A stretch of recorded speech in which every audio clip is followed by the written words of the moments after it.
This program contains adult content. Is there a God? Big atheist. Really? What, am I, an idiot? Come on. That yes, it would be nice if you could throw your sins and your responsibilities on someone else. But it's not true. It looks like far-left lunacy. I don't believe that it's true that religion is moral or ethical. You don't need to follow anybody! It's not human intelligence! If someone doesn't value logical consistency, what logical argument are you going to give them that will demonstrate that they should? Hello and welcome to the Godless Rebelution. Today is Tuesday, February 12th. This is episode 238. I am Dan Ellis. Ryan is not with us tonight because he has the laryngitis. The laryngeal thing. His throat is not good. But Matt's here. I'm here. Yay! It's been a while since you've been around, man. Yeah, it's been a rough little bit. Yeah? I think for you too. What? It's been a rough couple months. Oh yeah, the world's just going to shit, man. Yeah. I can't imagine. We have such a good president. I know, right? Like, it just seems weird that it would be not a good place these days. Yeah. But, so what you been up to? I have a couple of things. Yes? I'm going to turn your microphone up a little bit. Okay. Because it seems a little low. So we've talked about free will and where desires come from and that sort of thing. Uh-huh. And it's sort of an unknown, you know, like where our urges and desires come from, but here's a stat that's interesting. 10% of the cells in our bodies are human. Like uniquely human, you mean? Like they're not present in anything else? Or no, I mean, of our entire bodies, only 10% of the cells in our bodies are human cells. 90% are bacteria. Oh, okay. Good ones, but still completely separate organisms. 300 trillion non-human cells. And we're our own universe. Yeah. But it's thought that these bacteria can even spur dietary cravings based on the foods that will best support the bacteria doing the suggesting, which obliterates the notion of libertarian free will. Oh, yeah. And I'd also be curious to see how a compatibilist gets around that. But I found that interesting. That is very interesting. I would guess that a compatibilist would say, well, it still feels like I have free will. Oh, yeah. So that's how that works. I mean, but if we get to a place where we know that people are eating chocolate because they have a higher concentration of certain bacteria that like chocolate that are, you know, sort of suggesting to driving the brain. That urge, yeah. Exactly. So we essentially, humans are just hosts, you know, moving around for all of these bacteria or whatever. So that's kind of weird. That is kind of weird. Interessante. Is that by volume or number? What? Is that by volume? Sure. I would also like to know what your source is on that. They're very loud bacteria. The librarian in me wants you to cite your sources. Dr. Emily Grossman. Okay. I just realized that I forgot to introduce you during the little intro to the show. We're joined in studio by the wonderful, fabulous, awesome Ms. Tiffany Hudson. Hello. President of Atheists of Utah. Fantastic person who I've known for like 8 or 9 years. 8 or 9 years, yeah. Yeah. It's been a minute. It was late 2010. Yeah. And I would have seen you each of the last 3 days, but I didn't go to the board meeting last night. I wanted to, but I got tied up with board shit and work shit. Sorry. I got tied up with work shit and then also had to get the snow out of the driveway and stuff. No worries. Yeah. I was bummed I missed it though. We had a full house, but we'll look forward to next month. Sweet. Yeah. And I should be there for that. Awesome. Nice. What else you got? So I'm going to have to be a little careful about how I say this, but it's related to my job. But, but we're seeing an increase in clients who want to opt out of government benefits, which are available for them, mostly red state people, by the way. They'll call us and say, I want to withdraw. I just don't. And can you guess why they would do that voluntarily? Because God will find a way. God will provide. That has happened before, yeah. Oh, really? Well, not in this case. This case, we're seeing an increase of something specific. I don't want no socialisms. Yeah, socialist. I don't think they even know it's socialism. Because everyone I know, like all the boomers that I know that are on Social Security, are really far-right jackasses that voted for Trump and collect Social Security. No, they claim to know that white people are on the bottom of the list. What? The list for what? For getting government benefits. Oh my God. They claim to know that people are on the white people are on the bottom of the list, so why would they remove themselves from the list? Because they'll never get it. It's only minorities. That seems like the dumbest thing in the world. Like, yeah, and they believe it so much that they're taking themselves out of the even consideration for benefits, which is absolutely untrue, by the way. I know for sure that's not how it works. Yeah. It's not based on race at all. Well, that's fucking weird. Like, I don't understand. It's the Trump effect, man. Do you have any idea where they're hearing this kind of stupid shit?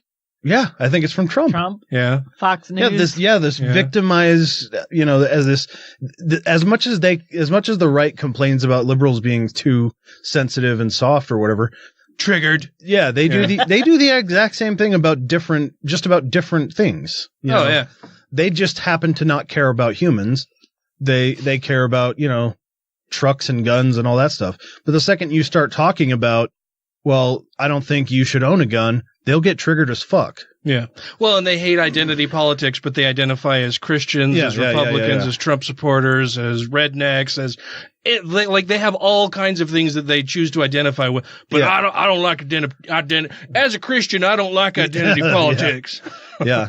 But no, I think it is. I think it's this idea that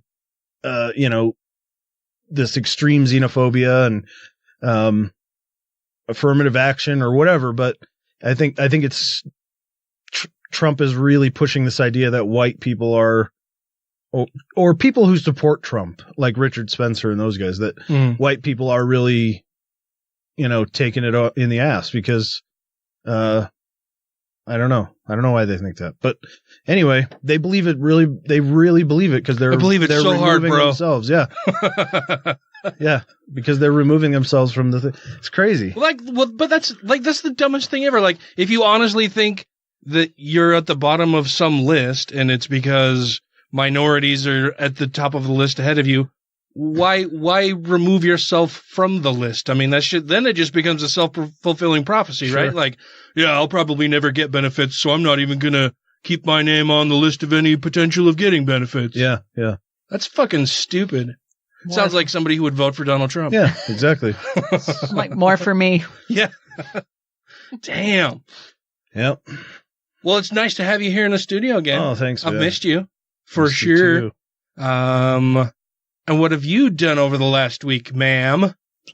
Oh, I've been really busy. Well, it's only Tuesday, so my week goes from like Monday to Tuesday. Monday. I have a 2-day week, Sunday. And the rest is weekend. I have nothing going on. No, I live a life of leisure. I do. I live a life of ultimate leisure because I'm single and I do whatever the fuck I want anytime I want. Yes. Let's see, what did I do? I worked yesterday and today, and I've done a lot of dancing. I take dance classes at DF Dance Studio. And I had a performance on Friday night and it went pretty well, but it was really, really late. It was like 12:15 before we went on. So before you even went on stage? Yeah. What was this performance? It was salsa and bachata. So you were making salsa and creamy, delicious drink? That's right. With my hips. I love horchata. That stuff's delicious. I made that dumb joke on Sunday. It's a good joke. So I've been taking dance lessons for like a year now. I was like, I turned 40. I'm like, fuck it. I'm going to take lessons and learn. Yeah. Why not? So I've been really enjoying that a lot. So I had both a salsa and a bachata performance that night. And then Saturday, what was Saturday? The day before Sunday. Well, yeah. Saturday's a special day because this is the day before Sunday and we all get ready for church. I had something on Saturday, and then Sunday we had the speaker event at the library with Dan Ellis. Oh, that's right. That guy. Yeah. That was awesome. Well, thank you. Good turnout. And then last night, see, I'm going to have to get my calendar out because I can't even remember. Last yesterday. Night you had a board meeting. Oh, yeah, that's right. I had a board meeting for Atheists of Utah, which is why I'm here, right? Essentially. Yes. And it was a good meeting. We had, the whole board was there, and then we also had James Alton and another woman, Emily, from the Ogden group that came. Nice. So I don't know if I've met Emily. James is a super nice guy. James I really is like awesome. James. Yeah. He's looking really great, too. Yeah. He's lost a ton of weight. I'm like, what are you doing? That's awesome. Tell me your secrets. He's just a super nice, really cool guy. Yeah, it was awesome. And so we're trying to get more involved with the Ogden people, because everyone on the board right now really lives in Salt Lake, essentially. So, it's really hard to try and coordinate events outside of Salt Lake County. And so we want to do more in Ogden. We want to do more in Provo, but we don't really have a Provo contact right now. So if you're interested and you want to help out, contact us, because we really want to contact the board of Atheists of Utah at how would they do that? Board at atheistofutah.org. Yay! We also have our Facebook page and our website and meetup groups. So yeah, there's lots of ways to contact us, or you can just message me personally. Go to the website and fill out a form. Yeah, all of that stuff. So Ogden, James and Emily came from Ogden. Their coffee chat's been really well attended for years. Mm-hmm. So we're just trying to get more involvement, more activities, and spread a little bit more along the Wasatch Front. Yeah, and they want to do more kind of spontaneous events. It's like, let's go for a hike, or let's go to do a movie night or a game night or whatever. I'm like, yeah, that's totally awesome. We would love to do that. And we want that in Salt Lake too, but we just need more people willing to kind of step up, help and organize that. Yeah, because the board, it's all volunteer, as you know, because you used to be on the board. It's all volunteer time, and it's kind of a part-time job that's not easily paid. Yeah. And so it's really difficult for us to do other activities outside of what we already have planned on a more spontaneous basis. But we would love to have those things. It's just a matter of having people say, hey, I want to do this, and then we just can post it on our Facebook and Meetup. Mm-hmm. Without having to necessarily plan it all. Anyway, but it was a good conversation. Awesome. He's going to be our official Ogden or Weber Davis County representative on the board. Very cool. Appointed. So nice. Yeah, that's awesome. Because like I said, I really like James a lot. He's a good guy. Yeah. That's very cool. Yeah. He's always been really helpful for Ogden Pride and stuff like that. Yeah. He's usually there helping set up, and a couple of years ago, he brought a cooler full of drinks for everyone. He's just a super nice, very helpful guy. Absolutely. Yeah. I like him quite a bit. Oh, and I know I went to a David Bowie tribute night at Urban Lounge on Saturday night. What do they do for a tribute night? It was 3 different David Bowie cover bands. Nice. It was really fun. It was a lot of fun. Did they have creative names like Icky Stardust? One was Major Tom and something, and the guy, the lead singer, Jenny Rhodes, my friend Jenny, she is friends with him and his wife, and so she knows them, but his actual name is Tom. And he looks and he sounds exactly like David Bowie. It was kind of crazy. He looks like David Bowie? Yeah. Wow. He sounded like him too. It was a lot of fun. Yeah. That's awesome. Yeah. So it was a good weekend. Good. Yeah, you're super busy. Yeah. I also am busy. As you mentioned, I spoke at the Atheists of Utah monthly speaker event on Sunday. That was fun. It was really cool. I got really distracted in my presentation because of all of the BYU students who were there, because I thought that was so fucking cool. It was so awesome. I wanted to just hand over the floor to them. I'm like, tell us about BYU and how shitty it is. Like I turned into like Mr. Podcaster. I was like, I want to interview all of you and have you talk about the things you're doing and how cool this is. And absolutely. It's so fucking awesome that you traveled from Provo up here to hear me speak, and you have this secret underground atheist group there at BYU. Yeah. That was really, really cool. So if you're in the underground BYU group, contact Dan because he wants to interview you. Yeah. Well, and I told a couple of them before they left, I'm like, honestly, I'd like to have you on the show, interview you guys and talk more about what you're doing and see how we can help and all that, because that is just so cool. Yeah. That's something that is in great need there, I'm sure. And so I'm really happy to see that somebody there at the school has stepped up and is helping to organize that. I want to say I wish I had seen more women. There was just the one woman there from BYU, and she didn't say much. So, well, all of the other women didn't get permission from their husbands to go. So that's something that you really need down in Provo. And women are more likely to be religious than men anyway. Yeah. So.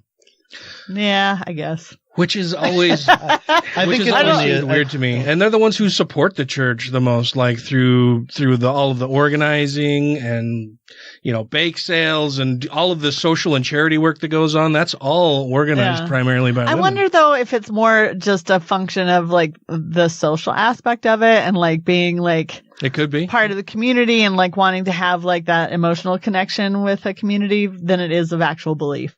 Yeah. Yeah, I think that's probably a big part of it, because women, I think by and large, and this is going to sound sexist, and I'm sorry that it sounds sexist, but it's what I happen to think about it, is that women are much more social than a lot of men, and I think a lot of that has to deal with, toxic masculinity and the lone wolf idea of men being strong, solitary leaders by themselves. They don't need anybody else, and women are much more social, and you're easily probably the most social person that I know. Like you are, if they were to reprint any dictionary anytime soon, your picture would be what they listed for social butterfly, I think. Would be there. I know. And it's weird though, because I very much consider myself an extrovert, but I don't think I was always that way. Oh yeah? I think I became that way after my divorce. Oh yeah? That's good though, because I see so many obvious extroverts always being like, well, I'm totally an introvert. I just like to go up on the stage and perform. No, fuck you. Yeah. And I'm just so humble. I don't know what to do with myself. Yeah. I mean, I'm probably the most humble person in the world. They're like the kind of people that are like, oh, I'm feeling depressed today. I'm going to go out and work and get that going right away because I'm going to go out where sunshine. That's not how that works. Like you're not really an introvert unless you like moonwalk away from a party and go sit in a dark room for a couple hours until it's over. Yeah, that's not me. I think part of the reason why I am so busy all the time is because I'm an extrovert, and if I have to just sit at home alone by myself, I'm like, I go stir crazy. Yeah, I go stir crazy, or I get depressed. Well, so like after my kidney transplant, you've known me a lot of years, and I had to stay at home for 6 weeks after my kidney transplant. That fucking sucked for you hard. It was terrible. Yeah. I was like, this is going to drive me insane because I could not leave my house, and that was worse than the actual like surgery and like pain and all of that shit combined. So. I'm really lonely. Yeah.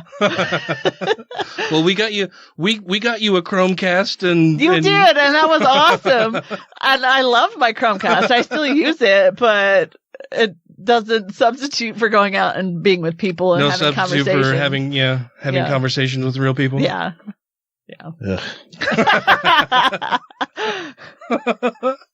Well, I want to hear much more about you and your life, and we'll do that with a full interview of you, Ms. Hudson, coming up after this break. All right. Sounds good. I'm Bryce Barkenagel. Have you ever wondered if Joseph Smith was drugging the early Mormons? Turns out it might be possible when you have a fantastic congregation that is witnessing angels floating around in the rafters and think that the temple is on fire and they're running out in the snow and writhing around on the ground naked? Yeah, as it turns out, drugs might be the best explanation.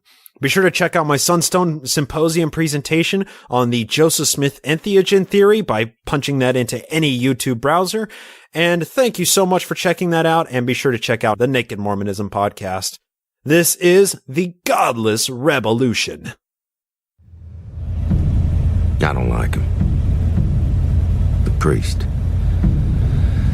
I know his alibi's good, but I don't like him. Man signs up to go without fucking for life. Either he don't know himself for a liar, or he's some type limited edition psycho, you know? I mean, everybody's fucking something. Rejoining the Godless Rebelution podcast now. And we're back. How are you, Tiffany?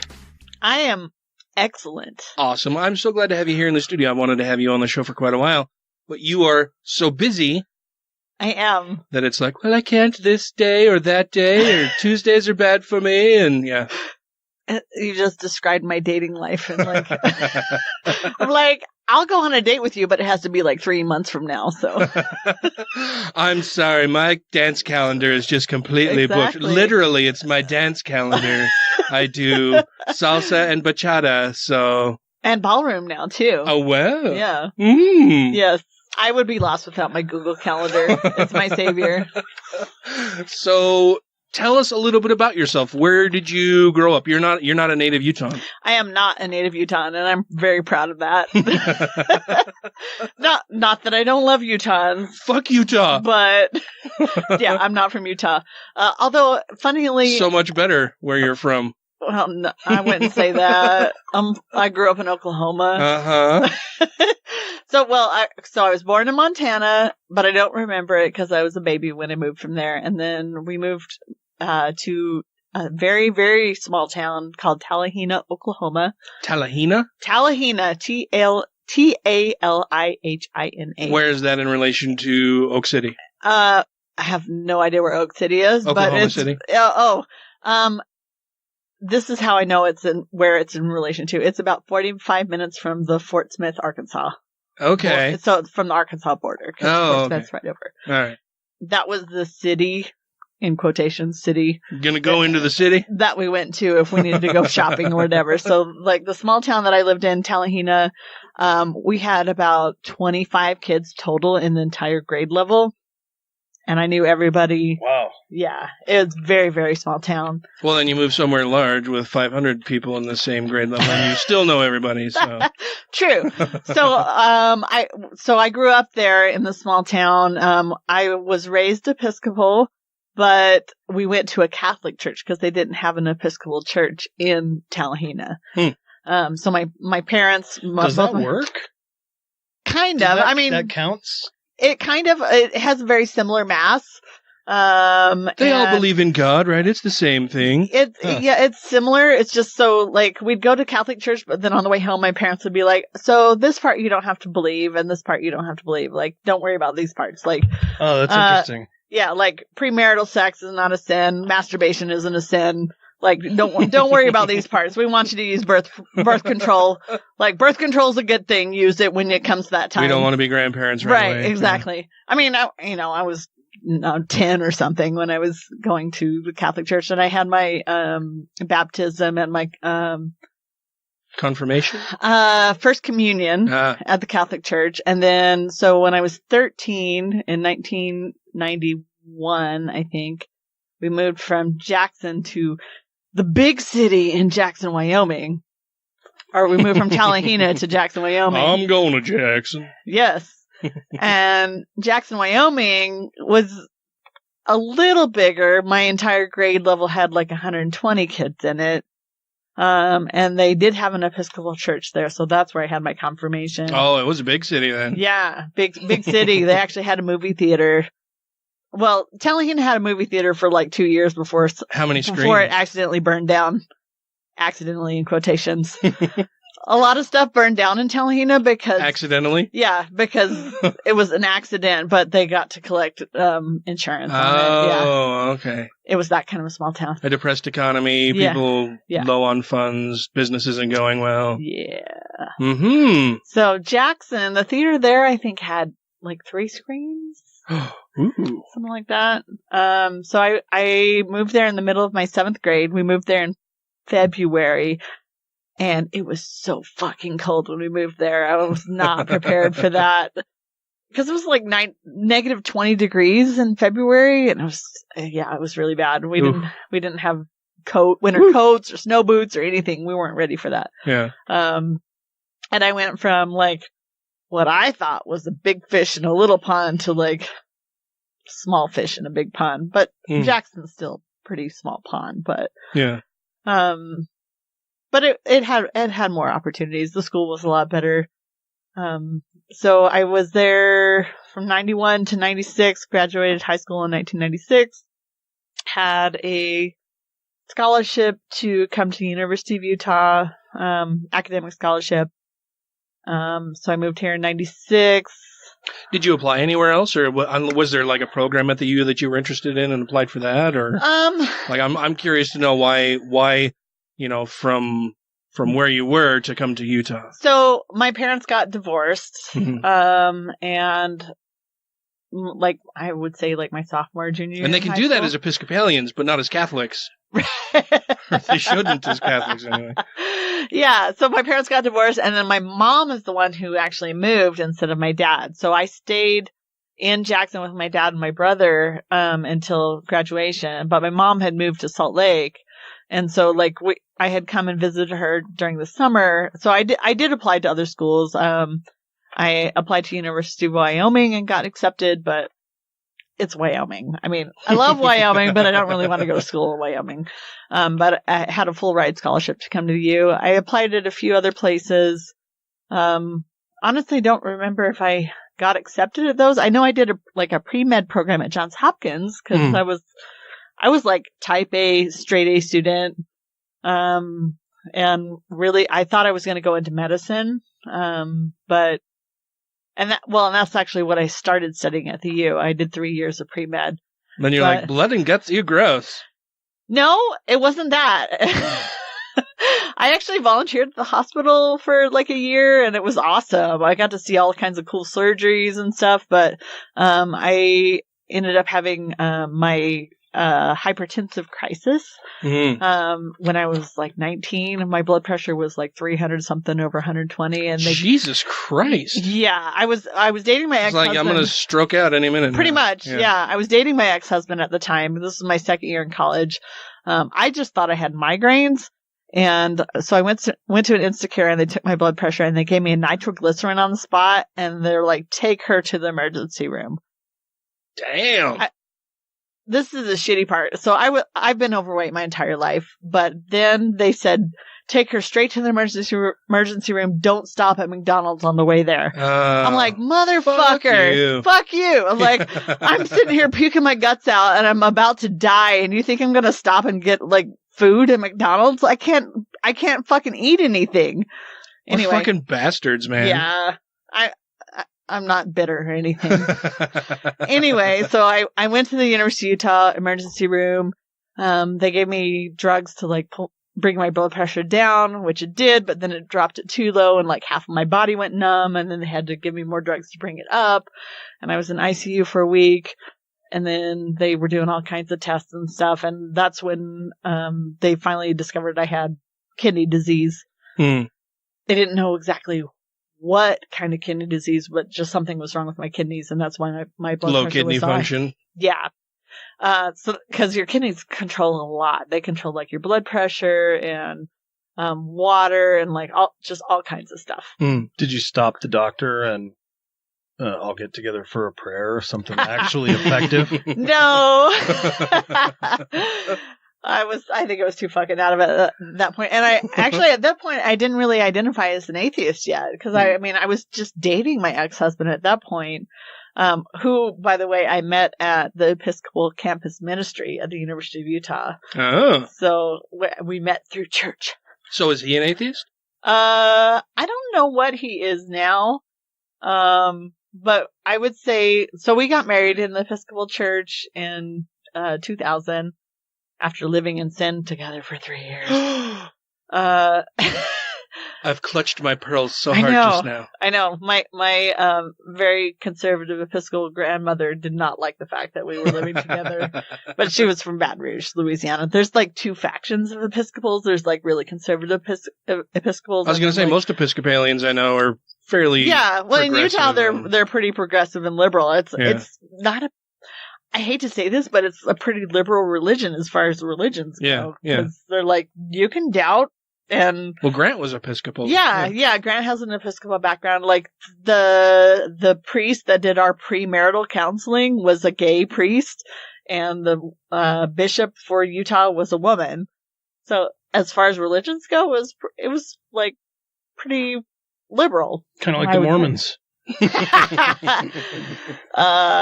Nothing like the Mormons. No.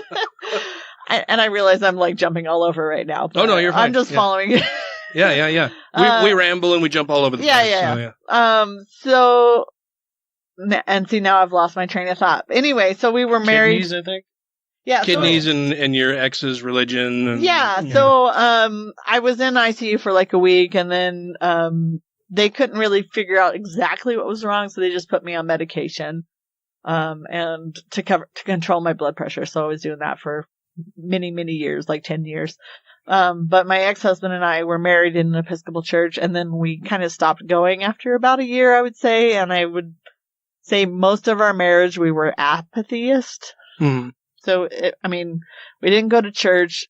It wasn't really part of our life. We didn't talk about it. Was there any reason you stopped going, or it was just like, we're busy. It's a pain in the ass to go. Exactly. Yeah. I mean, because neither one of us were ever Mormon, so it's not like one of those things where like if you don't go, it's a big deal. Yeah. It was just like, we've got other shit going on, or we want to sleep in, or whatever. Well, and it's not like all of your neighbors were also Episcopalian, and they're going to bother you about why you weren't at church. Exactly. And that kind of shit. I mean, like his family is Episcopal, but they were cool, and they didn't give us any grief about it. Yeah. And my mom's like pretty much agnostic at this point. Like we went to an Episcopal church when I was in high school, but she's never really gone to church since then. Yeah. So despite the fact that she's like super conservative, but she's not a religious conservative. She's just conservative, which I don't understand. But your mom is very nice, but that whole deal, I don't get. Yeah. I love my mom. Yeah. I do. But we have to have an agreement that we do not talk about politics. because she doesn't know shit about it except what she sees on Fox News. Right. She's just a parrot for Fox News. She literally sleeps with the shit on in the background because I understand wwhy, because Sean Hannity has such a beautiful voice. Is your mom Iago from Aladdin? No, but she did like O'Reilly. She watched O'Reilly for quite a while. She's like my mom too. Yeah. And I don't love my mom though, but she's also conservative. We laugh. I'm sorry. Why? I don't love my mom. Ha ha ha! Yeah, your mom's a cunt. It was intended to be a joke in there. So religion really wasn't a part of our lives for many years, and like we dated and then lived together for 3 years before we got married, and we got married in an Episcopal church, and then we were married for 10 years, and then I got divorced, and it was really after the divorce that I found basically Atheists of Utah. We were atheists. It wasn't really like part of our lives. We didn't care one way or another. We didn't talk about religion or lack of religion. Although I did take, as an undergrad, I took a comparative myth and religion class because I minored in classical civilization. So it was one of the classes I took as my minor. And that was what really gave me my like eureka moment where I was like, holy shit, all of these stories are all the same. Like ancient Aztecs and Zoroastrianism and like Christianity and all of it. They're all similar. It's because they all worship God in one way or another, Tiffany. But they're all just that fucking just proves stories. that God exists. No, that all of these religions it proves worship that a God doesn't exist because they're all stories that were told and passed down and modified and amended to either explain the world that they didn't have a way to explain yet because they didn't have science. They didn't know what it was that they were witnessing, so they just made up stories to explain it. Mm-hmm. Or it was stories that were told to control the masses and to modify the behavior of the masses to fit what the controlling powers were at the time. So for me, that was like a holy shit moment. Like, oh my God, I say, oh my God, colloquially, cause it's just part of my vernacular, but I don't believe in God. It's hard I say it all the time. It's hard to say, oh my FSM. Like, and I say, Jesus Christ. Right. Yeah. God damn it. It's like, holy shit, all of these stories are just the same, but none of them are true. Like, none of them are real. There's no scientific evidence. And if you really study even just a little bit, you can see like all of the books in the Bible were written years after Jesus supposedly lived. Decades, sometimes centuries. Yeah. Yeah. So I mean, that was really my eureka moment. But then it didn't really have a practical application in my life until after my divorce. Then I was lacking friends for want of a better way of putting it. All of the friends that I had at that point were my ex-husband's friends. I do think I was more of an introvert then, and I would say I was pretty codependent on him and his friends for my social life. Yeah. So after he left, and he did leave because I was the one paying the mortgage payment the whole time on our house. Like I worked full time. I had a master's degree and he had a high school diploma. So, make of that what you will. But after he left, I had the house, and I didn't really have very many friends. And so strangely enough, I got on Match.com. This is a funny story. So I got on Match.com before my divorce was finalized, and I met Paul Johnson. I dig Paul. He's a good dude. Yeah, right? Yeah. So he's an awesome dude. I'm really good friends with him, and I'm really good friends with his partner, Stephanie. And she's awesome. She's funny. She is amazing. Yeah. She's an amazing person, and I love her so much. But Paul was the one who introduced me to Atheists of Utah. He's like, you should come check out this group. They do like a coffee chat on Thursday nights, and it's a really cool, awesome group of people. And I was like, all right. I don't really identify as an atheist. I think I'm more agnostic, which I hear all the time now. And I'm like, I remember that. I remember what it meant. I've been in your shoes, Yeah, bro. I've been in your shoes. So I went to the first coffee chat. It was a Thursday night at Mestizo's Coffee. And I walked in and I was like, is this the right group? Are you guys atheists of Utah? And Zach Terry. I've been to a couple of those, and you walk in, and everyone nobody does anything. They don't try to nobody's trying to be like, hey, come on over here. Yeah, this is you literally have to go find it. Yeah. So I didn't go back. Oh, well. No, not just because I hate doing that kind of thing. Like, I don't want to go poking around like, hey, are you the thing that I'm looking for, Right. Well, and it's kind of hard because, the people there in attendance who are atheists and are there for the event don't necessarily know who else is coming and who's atheist or not. And it's like, that's true. Do I want to go and bother this person who just walked in hey, are you an atheist? If so, you can come and talk to us. If not, then fuck off. Right. Well, see, but that makes me feel bad because, as president, I want to, welcome everybody to the group. And I tried to do that at the events that I'm at. I'm like, are you here for Atheists of Utah? This is the right place. But I'm not at every single event. You've always been very good at that. But I try to be really welcoming and even if they're not looking for Atheists of Utah, I'm like, oh, well, that's okay. Come back if you want to, We're some fun people. Right. Atheists aren't these terrible, baby eating evil people. We're awesome. We're just normal people like everyone else. Yeah. Although but also it's just far for me to go as part of it too. Well, yeah. But the very first event that I went to was a coffee chat at Mestizo's. And Zach Terry, who you remember Zach. Yeah. We miss Zach a lot. he was there, and he, like, even though he's super quiet and, like, very reserved, he was welcoming, and I remember him, at that very first coffee chat that I went to, and, like, him and everyone else that was there were very welcoming to me, and even though I was, I told them, I'm like, I think I'm more agnostic than atheist, but they're like, well, that's okay, come in, and, like, welcome, and everything, and I started going to the coffee chats, like, every Thursday night, and, for me, like, just being in that group of people and, like, hearing people's, like, points of view, really, like, helped me finally realize, I'm like, oh, you know what? Yeah, I do identify as an atheist, and I'll claim that label, because for me, the turning point was when I heard, I don't know who wrote this or who made the meme or diagram or whatever, but the XY axis that has, like, atheism, agnosticism, and Gnosticism. And, yeah, so it's like belief on one axis versus knowledge on another axis. Yeah. That made a lot of sense for me because as a pre-med student, I took a Latin terminology class for med school. So I knew that knowledge, like nos, G-N-O-S, is the Latin root for knowledge. So nos and knowledge, they sound similar, but they're spelled differently in English and Latin. But so Gnosticism deals with knowledge. Right. So agnostic is without knowledge, versus theism or atheism is dealing with belief. Right.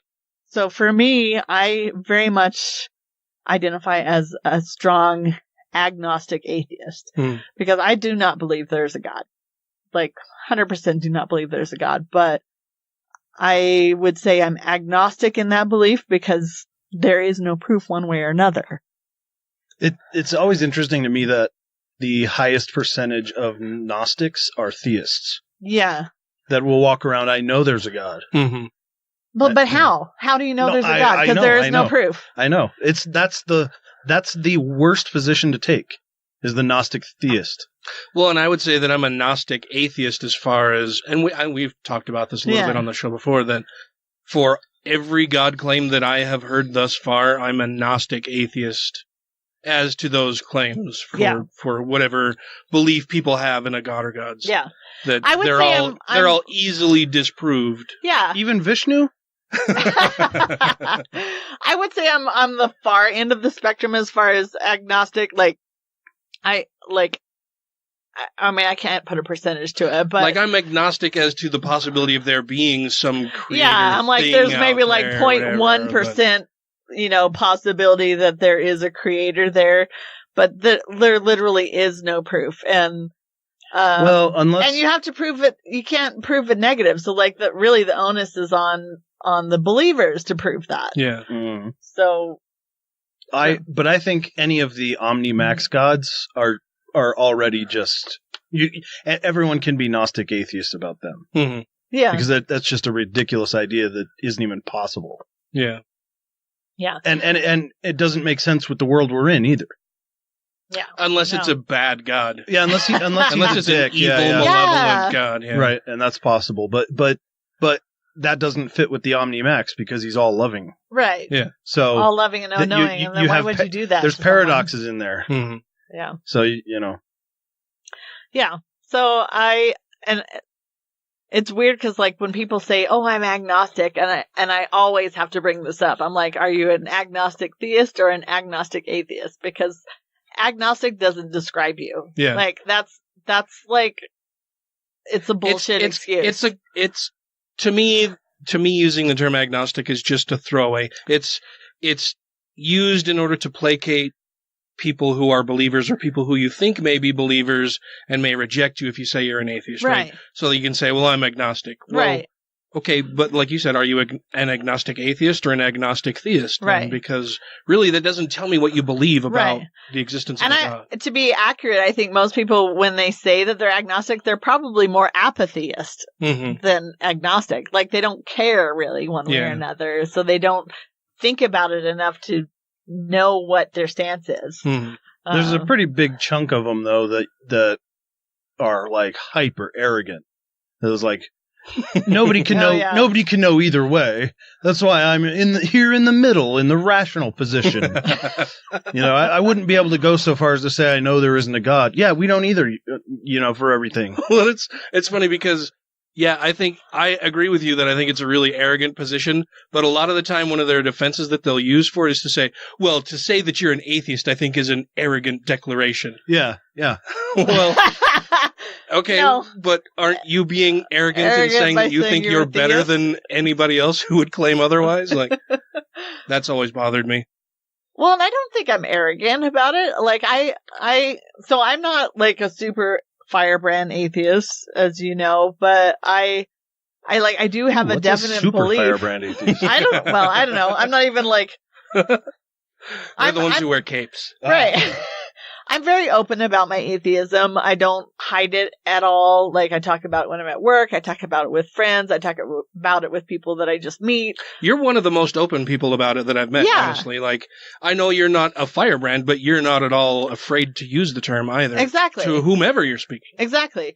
Well, and I think that's a good thing for atheism in general, because it's like people see that we're just normal people like everybody else. Yeah, like it's not a big deal, yeah. Right. It's not something that I think about like every day in my life, like, oh, I have to tell everyone that I'm an atheist today.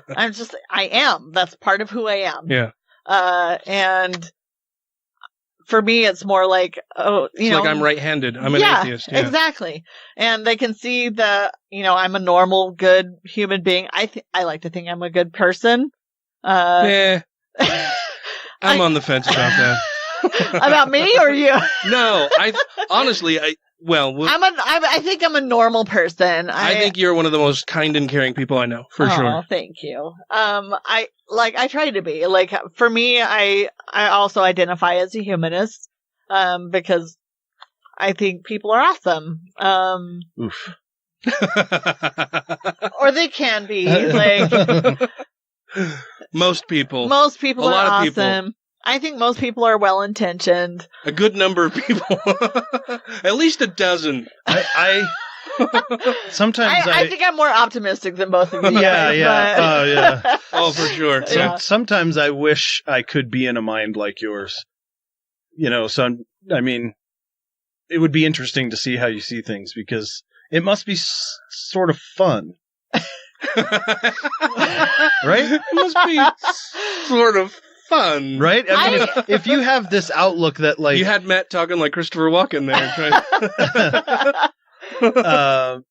If your outlook is like this, that like, you're going to run into a bunch of people and they're probably all going to be awesome, that must be cool. Like, for me, it's the opposite. Like, I'm afraid of running into people because I know what a piece of shit I am, and they got to be at least that bad, So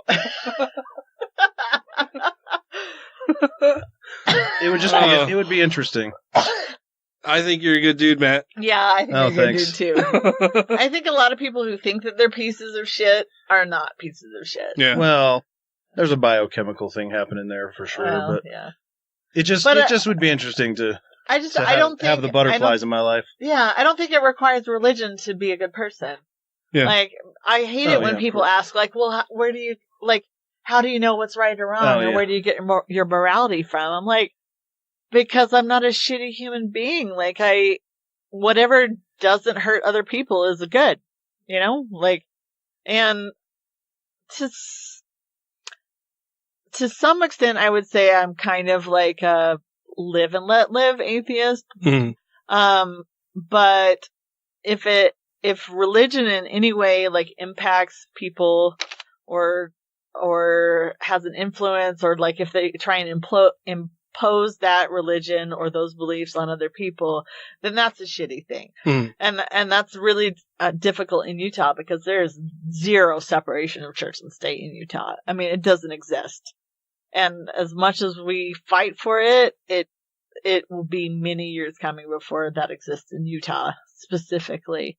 But I have a lot of friends that are religious, and even though I disagree with them, I think if that belief gives them something personally, emotionally, fine. I'm not going to take that away from them. I'm not going to I'm not going to argue with them about it. But if it ever like impedes on someone else's happiness or the way that they choose to live their life, or like, you know, like you were talking about at our speaker event, like if it impacts laws, like if it takes away from a woman's choice to have an abortion or birth control or any of these other stupid laws that happen in Utah, then that's not a good thing. So the problem too, though, is that like the religion itself is bad for humans. It's bad for all of us. Yeah. The idea that we can believe such nonsense. Things that are so obviously false that we can work our brain into a position of saying, no, I know for sure this is true, is a bad thing. And on top of that, almost all of them have some kind of rule or whatever that is going to affect another person at some point, whether it's saving souls or wanting to establish a theocracy or, you know, any number of things. Almost every sect has something that's going to eventually affect other people. Yeah. Raping little boys, you know. Or nuns now. Yeah. That was like the no duh headline last week. We're like, oh yeah, nuns get raped by their priests. I'm like, yeah, no. Shocker. Yeah, I'm not shocked at all. Yeah. Hi, this is Yvette Dontremont, aka the Cybabe, and you're listening to Godless Rebelution. You can find me at cybabe.com, at my Twitter account at the Cybabe, and if you hunt really hard, you can find me at Pornhub. I dare you. And a good case can be made that the decent, moderate people, just about everybody in this room, are in a sense paving the way, making the world safe for the extremists. Because decent, moderate, sensible, middle-of-the-road religious people teach children that faith is a virtue. That means believing something without evidence. And there's a minority of people who will take that really, really seriously, and they'll say, my holy book tells me that I've got to go out and kill infidels, kill apostates, that I've got to go and make a suicide bomber of myself, I've got to go and fly planes into skyscrapers in New York. It's only a minority. But if it wasn't for faith being given a free ride, but if it wasn't for faith being touted as a virtue, just about everybody in our civilization is taught that faith, that means belief without evidence, is a good thing, it's a virtue. Indeed, the less evidence there is, the more virtuous you are in believing it.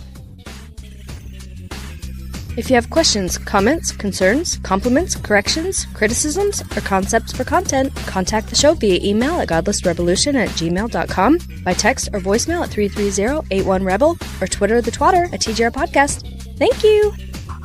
So you were born in Montana, moved to Wyoming, then to... No, I moved to Oklahoma. Oh, I'm sorry, yeah. Oklahoma, and then moved to Wyoming. And then to Utah. And then to Utah. And you... And I've been here ever since. So, but you were thinking about med school initially. What changed that? Really what changed it was my medical issues.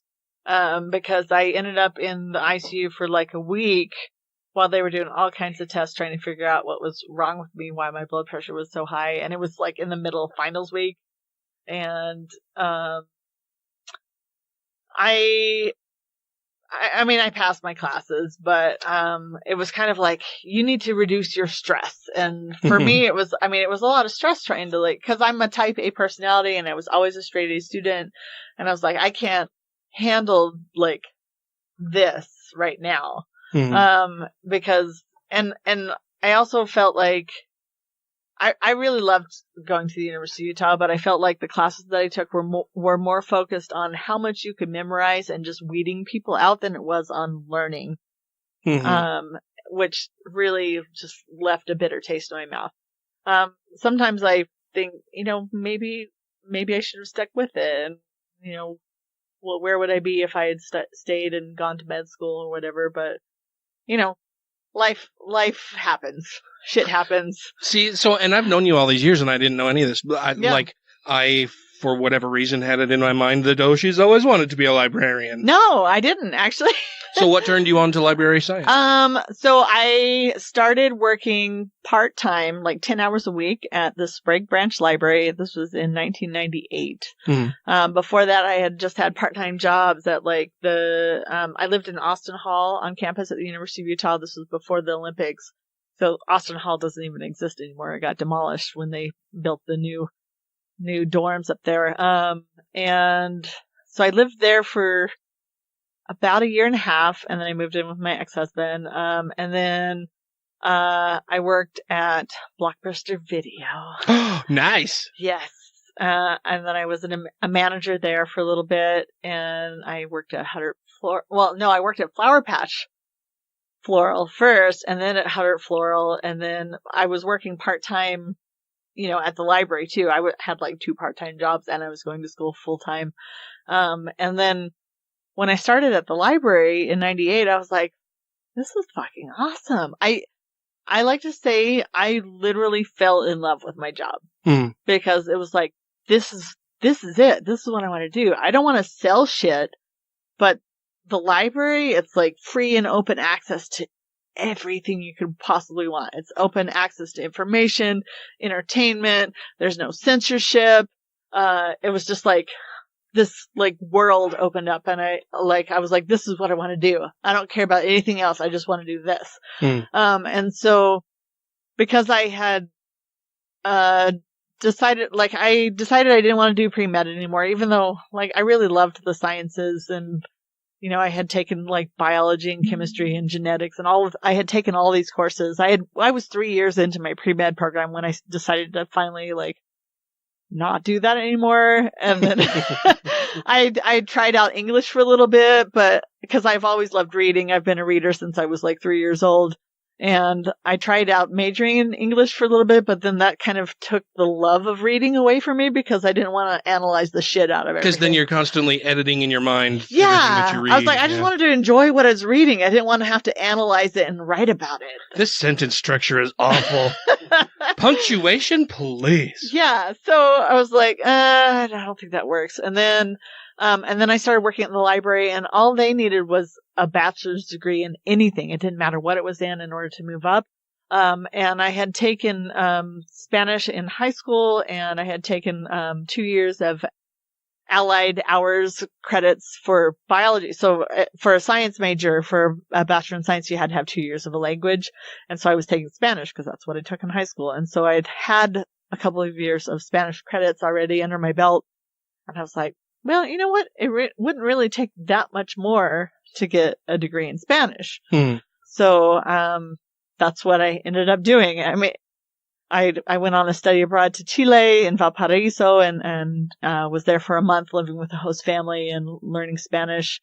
My Spanish is shit, by the way. Like, I feel like I read it and write it a lot better than I can speak it. I feel like I understand it fairly well, but well, I think that's the deal with a lot of people who are pretty much fluent or semi-fluent in another language, is that they can understand it really well, they can read it really well, they can write it really well. There's something about translating what you're thinking into that other language and making it come out of your mouth that is a big deal. Yeah. I'm not sure why, but I don't have the full vocabulary that I do in English. Oh, true, yeah. Yeah. I think it's called Puss in Boots syndrome. Are you being serious right now? I was like, I don't know what that is. Is that a thing? Doesn't he have a shitty Spanish accent, that cat?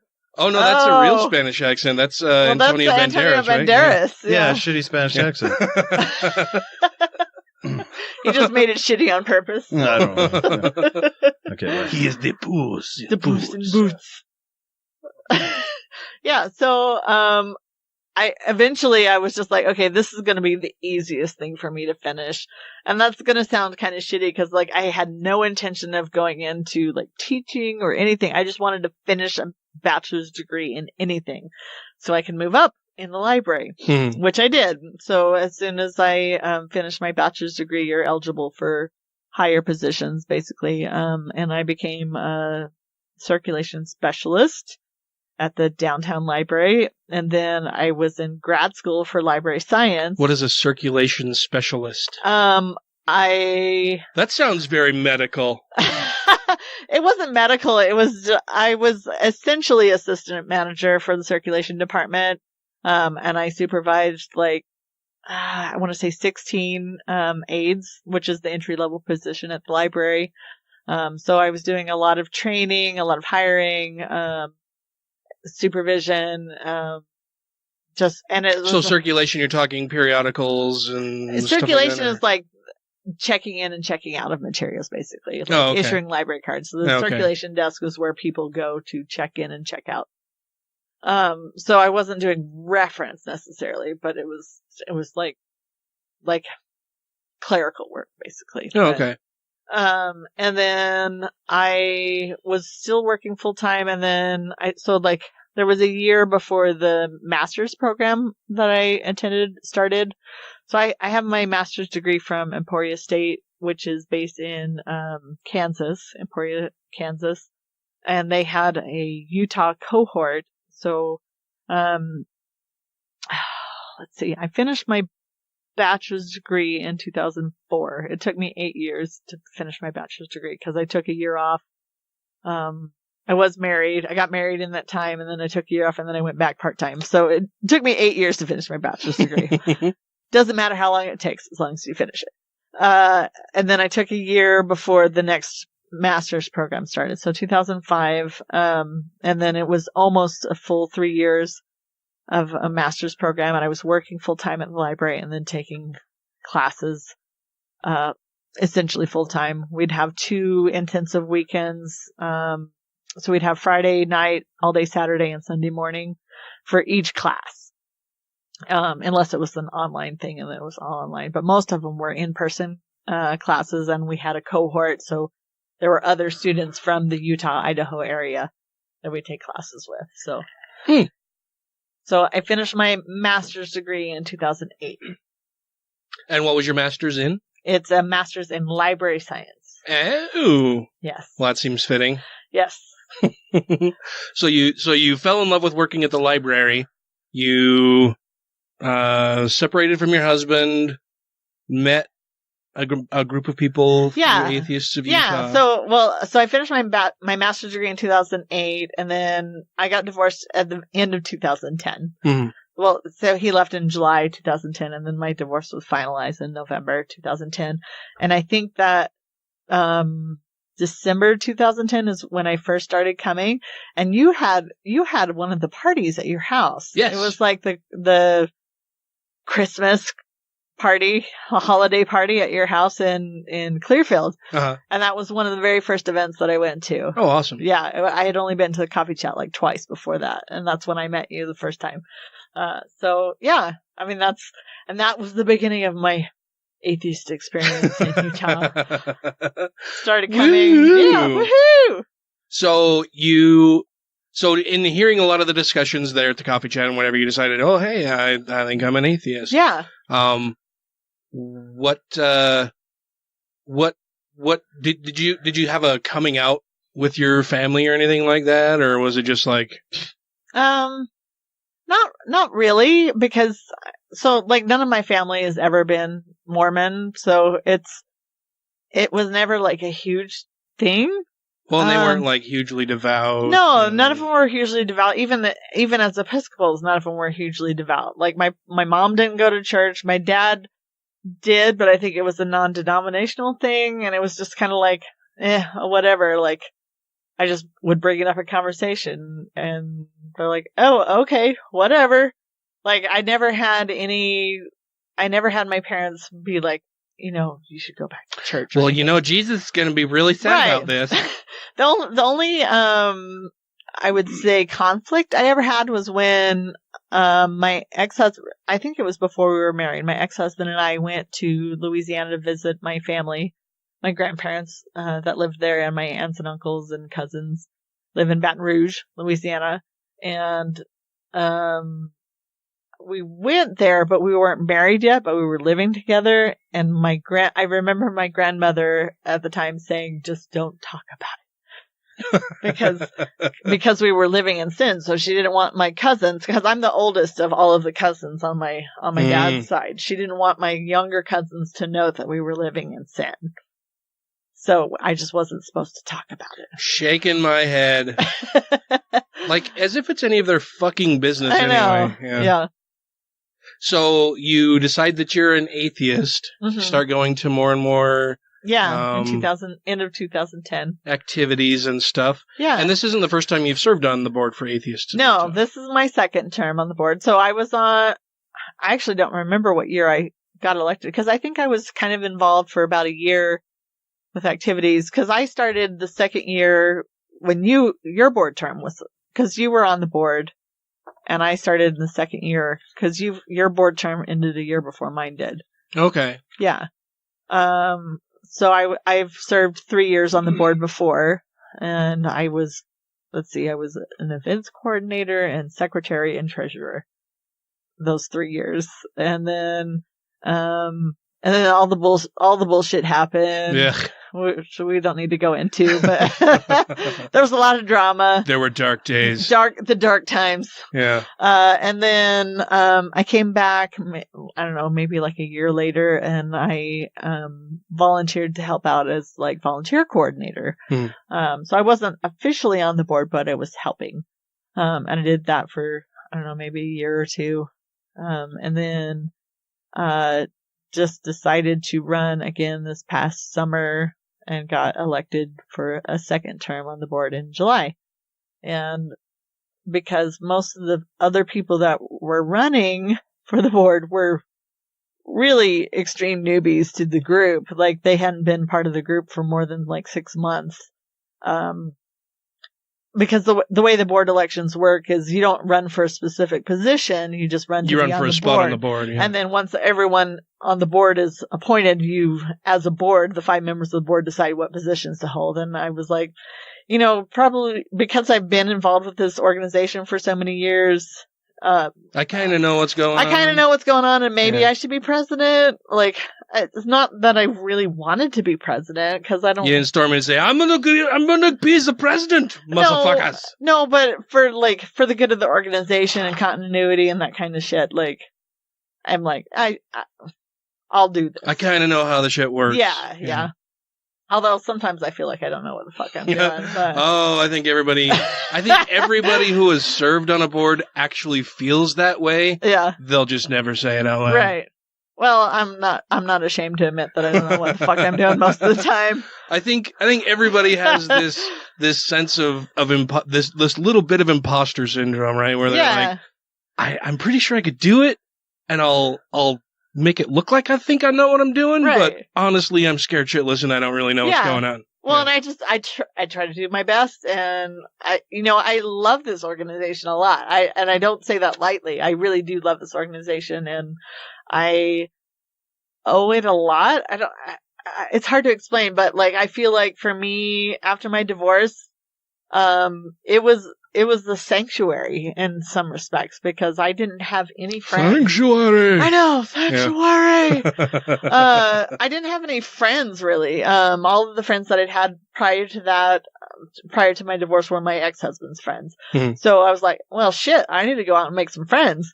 So, when Paul Johnson introduced me to this group, and I came, and I started making friends, and I was like, oh, these people are awesome. So, like, a lot of my core friend group that I have now still even are from coming to that very first coffee chat and meeting all these awesome people through Atheists of Utah. And I want to give that back to the atheist community, because I feel like a lot of people in Utah, especially because they're leaving the Mormon church, and community is such a big part of that's what they really desire. They desire a community of people that they can like have, make friends through, and like have that connection without like the religious.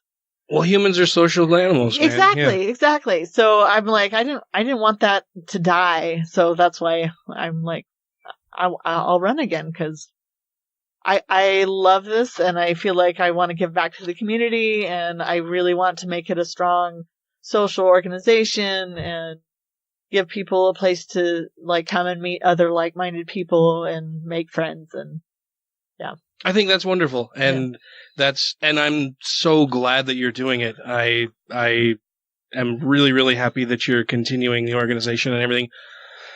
I just kind of got burned out after so many years, and it's a lot. It's so much fucking work that nobody, honestly, like I've said it a million times that it's so much work behind the scenes that nobody has any idea what's going on or that it even happens. Yeah. But there's so much that people don't even see that goes into running an organization. Absolutely. Yeah. And then it's rare that you get thanks or praise for doing it. More generally, you get people bitching about things. Yeah. You should do it this way. Or why don't you do that?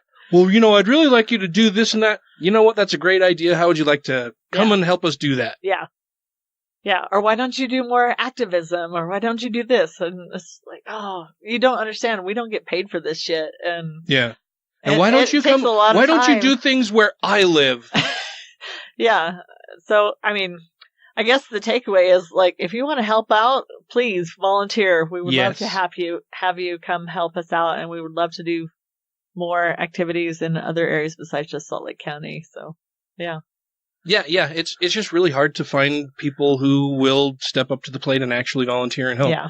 And God, I honestly am at a loss as to what can be done to change that situation. But I mean, it primarily is just going to be people who, for one reason or another, decide to start associating with a group, and they meet a lot of people and have a good time and decide, hey, like you, like me, exactly. like every other person who's ever been on the board that I've known of, initially went to a meetup or whatever, and they were like, oh, hey, this is a fun group of people. I like doing this. These are really nice people. I'm having a good time. I want to make sure other people have a good time. I'm going to volunteer for this organization. Absolutely. Yeah. And it's really hard to get people to do that. It's that, for me anyway, I've seen that in order to motivate people to do something, they have to be really pissed off about something, or they have to be having a great time and want to make sure that other people have a great time also. Yeah. Like if they're really pissed off, it's, well, we need to take to the streets, we need to do this, we need to do activism, we're going to do this, this, and this. Mm-hmm. And if it's that they go somewhere and they have a good time, it's like, wow, I want other people to meet all my cool new friends and come and hang out and do all these fun things. Yeah. And they don't have to be mutually exclusive either. No, yeah, right, yeah. I mean, I do get pissed off about shit sometimes.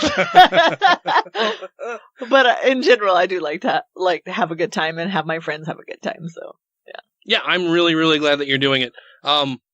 So you've been on the board, this is your second time on the board. Mm-hmm.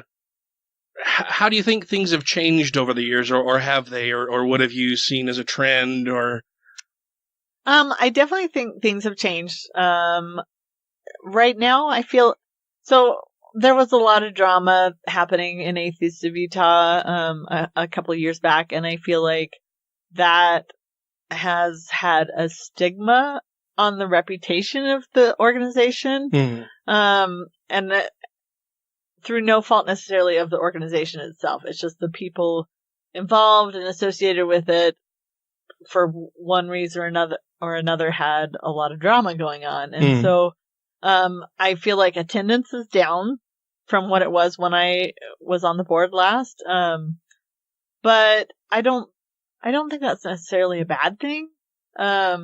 Because, I mean, we used to have the quarterly parties, as you know, and those were fun, but they were... Sometimes shit got out of hand. Shit got out of hand. I'm like, the last... Shit got wild. Yeah. And as a Atheists of Utah sponsored event, it just couldn't fly anymore, because, like, if something really bad were to happen, like it almost did many times, then that would just be terrible for the organization, even though it wasn't necessarily like the organization's fault. So now it's kind of like, I feel like if people want to have house parties and like go crazy, fine, do that. but it's not going to be an official sponsored Atheists of Utah sponsored event. Yeah. Well, and you know, I used to have parties at my house that weren't atheists, my old house, that weren't Atheists of Utah sponsored events, and they were crazy parties, and I loved to have them, but they weren't official Atheists of Utah stuff. So they were a lot of fun. Yeah. It was a lot of fun. I do miss that house sometimes. Yeah. But I don't miss the mortgage payment because it was crazy. Yeah, it was nice. I mean, you had a nice big backyard. We'd have bonfires out there. Yeah, the fire pit and everything. Yeah, my little condo now doesn't accommodate that many people. Yeah, it was a lot of fun. And like I say, I really appreciate you stepping up and doing this. How long is your term on the board? Are you on for a 3-year term? Yeah, I'm doing a 3-year term. Awesome. So, yeah. So you're only 6 months into that. Yeah. Yeah, it's only been half a year. Or 8. Well, I guess. Well, 8 since months July, now, yeah. so July. Yeah, 7 months. Yeah. So, I'm super excited that you're doing it. Yeah. What does Atheists of Utah have on the horizon? What are some exciting upcoming things you guys got going on? We have all kinds of fun stuff coming up. So, next week, what day does this air? On Thursday, Friday? It'll go out probably, it'll probably be Thursday, Wednesday or Thursday for Patreon supporters. It'll be before Friday, Saturday for these events. Else. So this weekend we have a couple of things coming up. We have on, Saturday is the Darwin Day celebration at the Ogden Eccles Dinosaur Park, and this is an event that actually the Humanists of Utah, is they're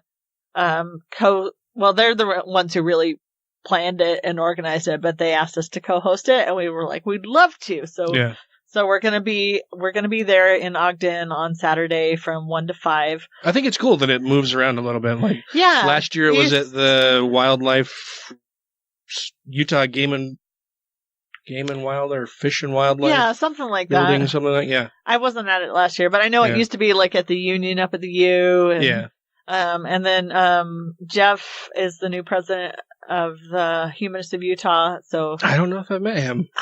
I think his last name's Tucker, Jeff Tucker. He's a really cool guy. Like, he came and helped at our volunteer event when we wrapped gifts and stuff for the holidays at the foster care, Utah foster care system. So he and his wife, I believe, were there and helped out. And so I'm looking forward to a lot more partnership with them. A lot more. Hey-ho, Kermit the Frog here. So yeah, they're doing good things in Humanists of Utah too. So we're actually officially co-hosting the event on Saturday with them. And then Sunday we are serving lunch at the Homeless Youth Resource Center as part of the VOA, as part of our Good Without God series, basically. For Volunteers of America. Yeah, Volunteers of America. And then we have a bunch of other stuff coming up. So we've got in March, we will be doing the Brunch with the Board in place of the speaker event.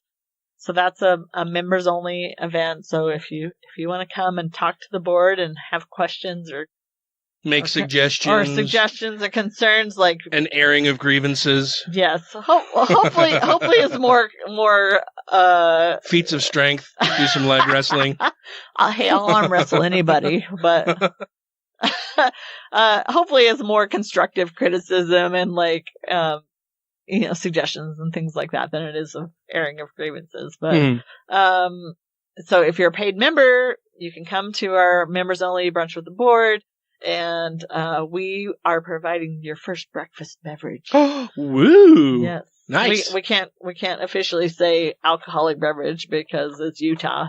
But if it happens to have alcohol in it, we will buy your first breakfast beverage. Oh. Stupid Utah laws. Yeah. So that's coming up in March. And of course we have our Godless Coffee in Zion on the first Sunday of every month. And then we have Godless Cocktails on the first and third Thursdays at Piper Down from 7 to 9 p.m. or 7 on. I try to, so I have dance classes on Thursday nights, and so I feel really shitty that I never make it. Is it the salsa or the Bachata. It's bachata on Thursday nights. But I usually try and stop by after my classes and at 9 and see if anyone else is there, even though I'm in like my sweaty workout clothes or whatever. But there's usually a few people there. It's just not everyone likes to stay that late. So well, and at 9 they start the bingo and yeah, it gets loud and yeah. But it's still a fun event, and we usually have a pretty good turnout for those. And yeah. I like it. It's a lot of fun. Yeah, and then we have even more stuff coming up in April and May and June, and like the ice cream social will be coming up in April, and we have Pride coming up in June, and all of our events will be posting on Facebook and Meetup and our website and stuff. So yeah. Super duper! Yeah, I'm really excited for it. Awesome. Hi, this is Dr. Hector Garcia, author of Alpha God, and you are listening to Godless Rebelution. Bridget. What? You should try praying. I'm not going to pray. I'm not going to pray to God. I'm sorry. Yeah, well, you know what? You tell that to God, because he carried that guy across the sand, and there was one set of footprints, Bridget. It's Remember the dumbest that? thing I've ever heard. Then here, how about this? You pray to the Virgin Mother. She's my favorite. Mine too. Mothers cannot be virgins. Well, Mary can. She was blessed by the Holy Spirit. Mary was forced to have that baby. Bridget. I'm sorry, but Matthew and Luke and whoever did some stuff to her. I don't want to hear it, Bridget. And then called it an angel baby. Okay, listen to me. That is the mother of God you're talking about. We're all stuck praying to this angel baby. What are you talking about? I am on Mary's side. I am Team Mary. There are no teams. Yeah. There are no teams in the Bible. You are helping them get away with it. Bridget, it's just blasphemous. That's what it is, and I don't really like it. I am sorry to break it to you, but there's not some old bearded guy in the sky watching over us. Thank you to everybody who has rated the show on iTunes and Stitcher and are following us on YouTube, Twitter, and Facebook. And to all our Patreon patrons, you make the show possible. We've mentioned that you had some health issues. Oh, yeah. And you had the high blood pressure and it was tied to my kidneys. To your kidneys. So what was the story there? What happened? So they took a lot of tests, and all they could determine at that point, and this was in 1998, it was that there was something wrong with my kidneys. And I don't know, shit's fucked up. They said I had kidney disease. They tried to take a biopsy then. I'm a professional doctor, and I just shit's fucked up. Here's some pills. Pretty much. Yeah. They actually tried to take a biopsy, and they couldn't get the biopsy at that point, and so they couldn't get the biopsy. No, I had a bunch of calcification around my kidneys, so they couldn't get the biopsy. Sorry, we've been stonewalled. Literally, we cannot get through this fucking wall of stone. Yeah, pretty much. And so they were like, here's medications to keep your blood pressure under control, and we'll kind of monitor you from now on. So we didn't have the drill when we were in the basically, for 10 years they just kind of watched me. I'd have every 6 months I'd have an appointment. Yeah, I'd have an appointment, and they'd go in and check my blood pressure and check my kidney function, do labs and stuff, and they're like, all right, it's kind of holding steady. And then 2010 was a shitty year for me, because 2010 is when I got divorced, and all of a sudden my kidney function went down to 15%, and my car broke down, and all of this shit, and they're like, you have to start dialysis now. I'm like, oh, well, this fucking sucks. I'm like, can the universe just stop now? Because I get it. Life sucks, and I'm strong and I can handle it. Yes. Oh, great! I've decided I'm an atheist, and now God is punishing me. Actually, you know what? I never had that thought though. I was just this is shitty, and everyone has the woe is me moment, I'm like, oh, why me? My life sucks. This is so unfair. Yeah. Why do I have to deal with this? But then it's pessimism doesn't help anything. Well, and shit happens to everybody. Exactly. Everybody has shit going on. Shit does happen to everybody, and it's different for everyone. So, not everyone has medical stuff, but they have other shit going on in their lives. And, for me, it was always okay, I'll have my pity party, but then the pity party doesn't serve anybody. It doesn't help anything. So you gotta just get back up and just do what you can do and do what you have to do to deal with it. So, I started dialysis and did what I needed to do to stay alive, basically. But I never had that moment of like, I don't know, quote unquote bargaining. Mm-hmm. I was like, because I mean, I didn't have pray harder. Yeah, I wasn't a believer, and I have more faith in like science and medicine. So, here's some pills. So I started dialysis. I did 3 years of what's called peritoneal dialysis. So I had like a catheter in my abdomen, and I had to put this fluid in my abdomen for it to dwell, and it would work through like osmosis across the peritoneal membrane. So it would take like the toxins and stuff out of my body, and then it'd have to drain that and then put new fluid in. And I had to do that 3 times a day, every day. I remember sitting in your car chatting with you while you were doing dialysis while we were camping. At the camping trip, yeah. I had to do the manual bag, so... Why were you so toxic? Because my kidneys decided to, like, just give up, I guess. I don't know. Did they ever figure out what exactly happened? Yeah, so, well, eventually, this was years later. They're like, you've been taking way too many blood pressure pills. No, actually, so before my kidney transplant, side effects may include 10 years after my original biopsy attempt, they did another biopsy, and they were actually able to get it this time. So I have a fairly rare kidney disease called IgA nephropathy, otherwise known as Berger's disease. Burgers, I know it's a shitty name, but I think it's BEU cool or name. something. I know. I like to call it IgA nephropathy because IgA is immunoglobulin A. It's a very scientific term. Yeah. So I like burgers. It's just I like burgers.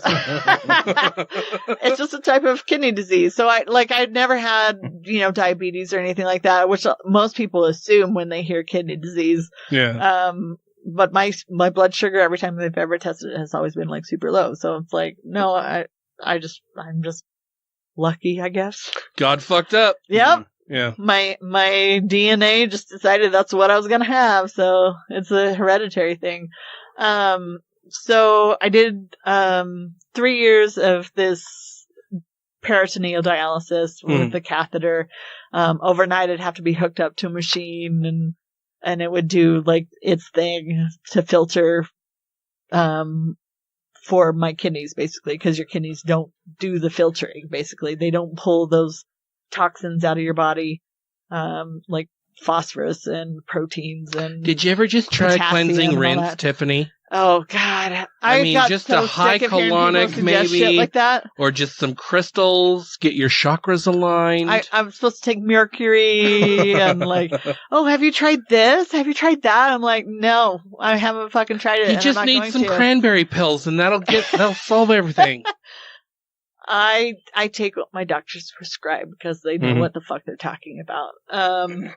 So I did that for like 3 years, and then, so I've been heavy most of my life. And I was at my very heaviest. I was 320 pounds. So I was pretty big. I was a big girl.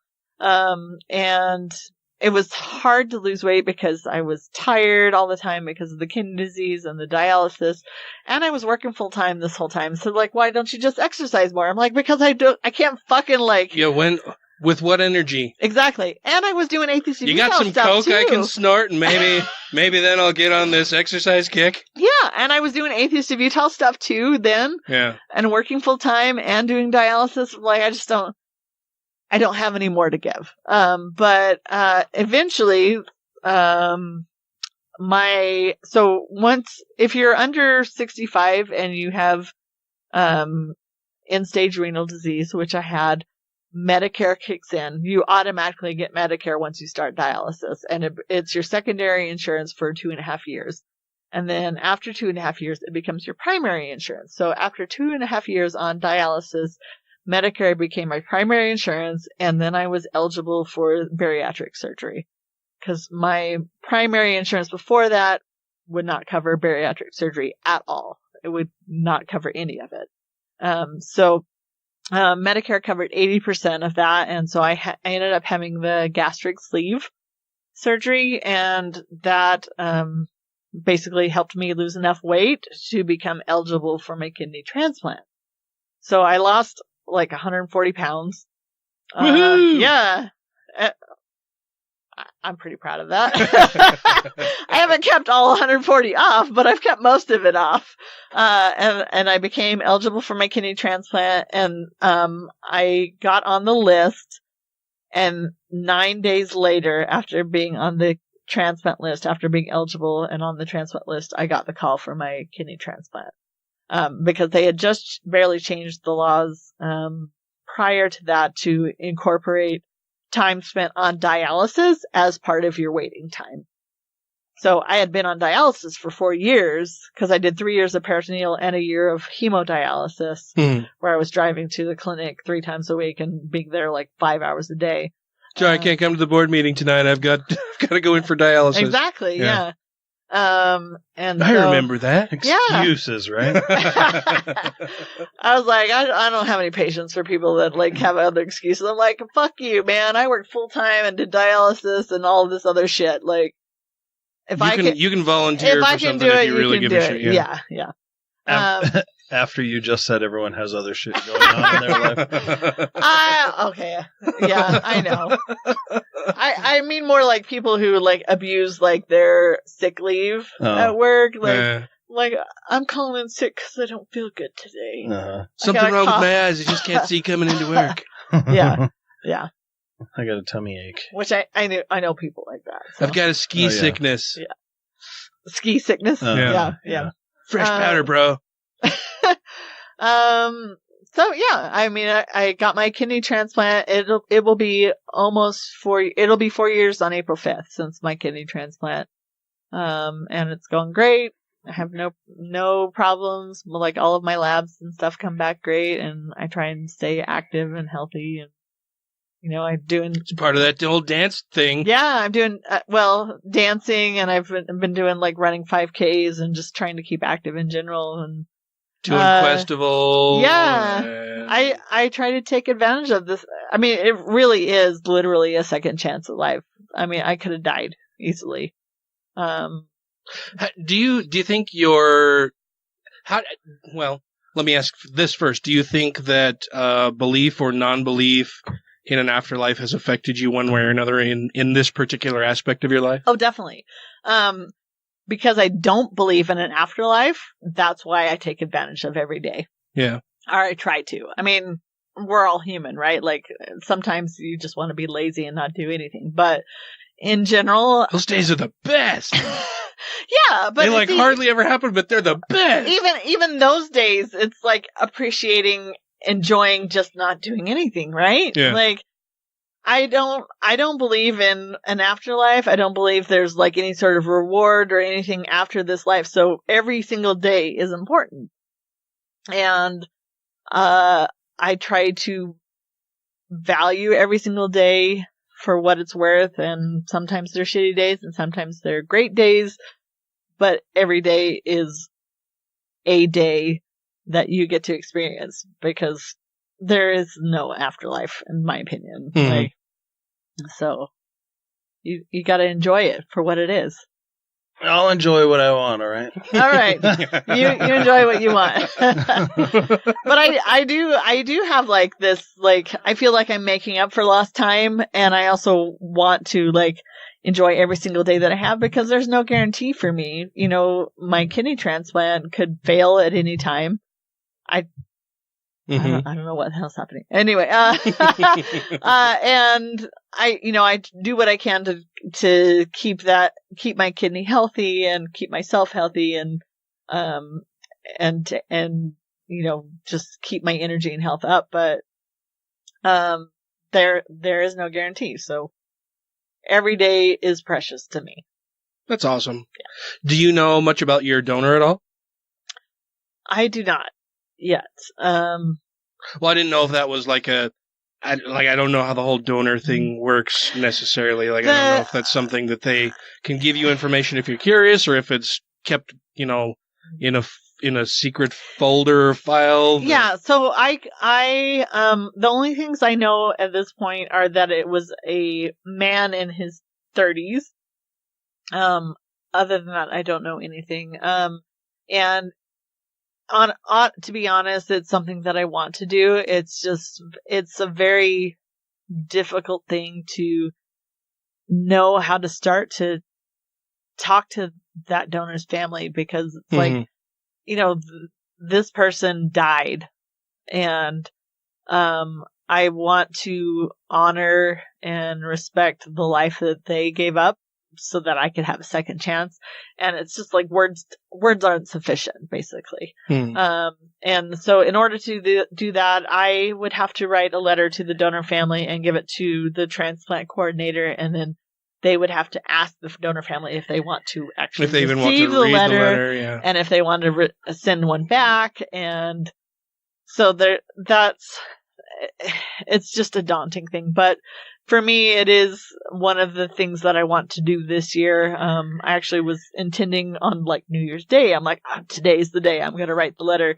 And I've started the letter so many times, and I just don't know. How What do you say? What do you say to people? Exactly. It's like, I'm sorry your loved one died and I have their kidney now. Like, it's just not sufficient.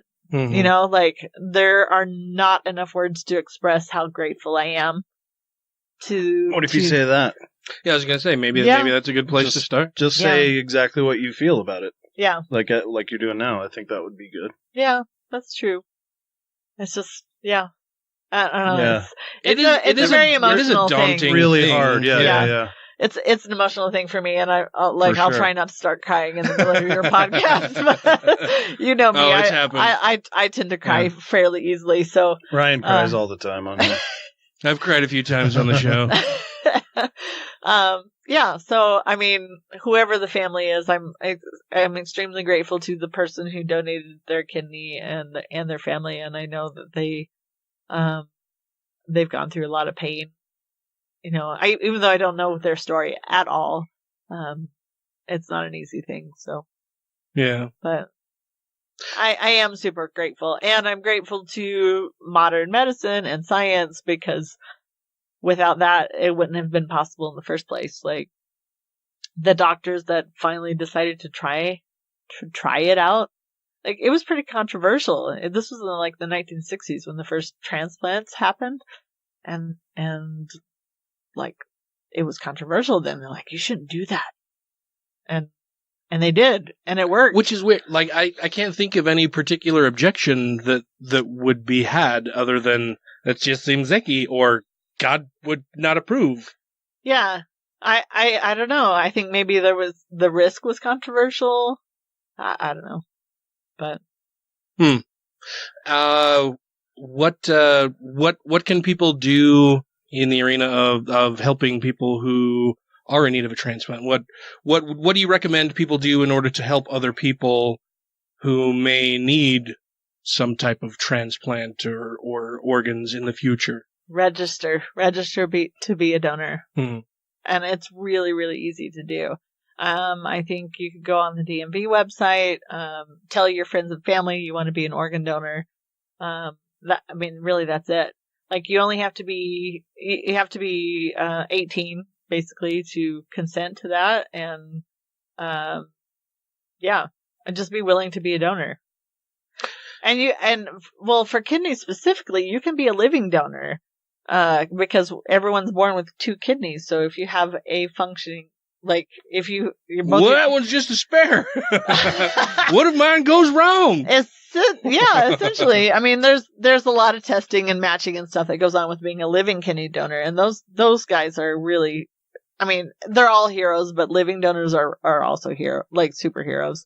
And even if you don't necessarily match with someone that you know that needs a kidney, there are programs in place, and I'm not super educated on how it works, but I know they can do someone who's a living donor can donate a kidney, and there's it's like a donor chain. So like, this person donates a kidney to this person, and this person donates a kidney to this person, and then like everyone ends up with kidneys that they need. So it's the game of kidney telephone. Kind of, yeah. By the time it gets back to you, it's a thumb. Yeah.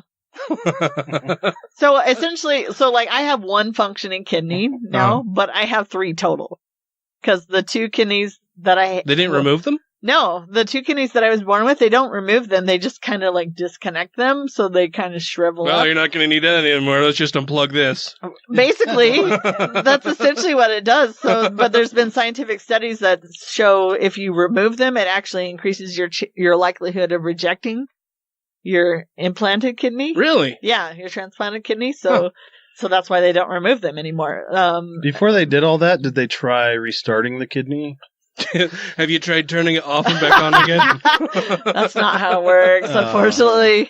Like once your nephews stop working, like because I have like a bunch of calcification. What's your nephew got to do with this? Nephews, I don't know if that's the technical term, but nephrons. I think that's it. Yeah.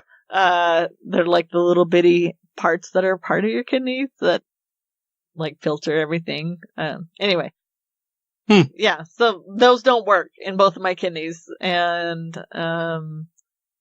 there's no way to reverse it, and there's no way to treat it to make it so they don't work. So I have a transplanted kidney, and it's in like my right front area, like in front of your like pelvis area.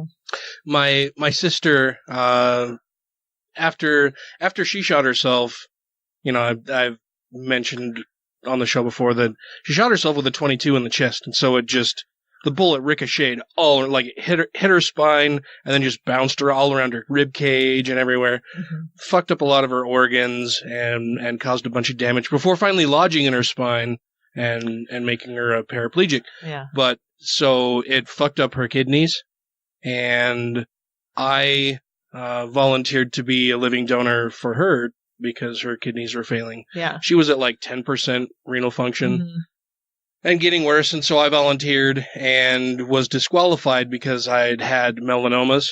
Oh, yeah. Multiple melanomas. Yeah. And it's a pretty rigorous testing. Yeah. And she died of bladder cancer. So I was like, well, doesn't seem to really matter that that I've had melanomas in the past, but yeah. Yeah. It's still shitty though. What do scientists know?